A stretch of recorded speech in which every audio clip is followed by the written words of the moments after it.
11 Live's Doug Richards continues our live team coverage tonight. Doug, the child's disappearance puts a fresh spotlight on a troubled community in Clarkston, the Brennan Hill complex, sometimes described as the worst community in America.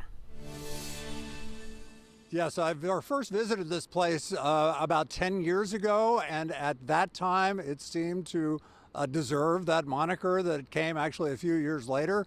I had seen abandoned properties that were more squalid than this place, which was occupied by families. And in the 10 years since then, some things have changed, but not a lot. Owners, I don't know what they do, the city. Johannes Abebe moved into this place a decade ago, shortly after he immigrated from Ethiopia. Brennan Hill is a sprawling complex with dilapidated structures that conceal spaces that many would consider to be barely livable. This was the spot where authorities found an SUV Wednesday just before noon linked to a missing child case.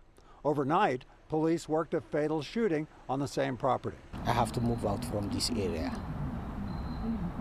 because no safety. Sometimes burn the houses, We see so many things, so I have to leave.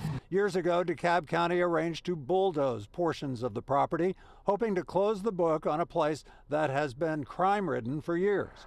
Yet Brennan Hill persists. Johannes Abebe says he stays here because it only costs $500 a month. But he says even the cheap rent is losing its appeal. If I can afford another place, I have to move out from here. That's my plan.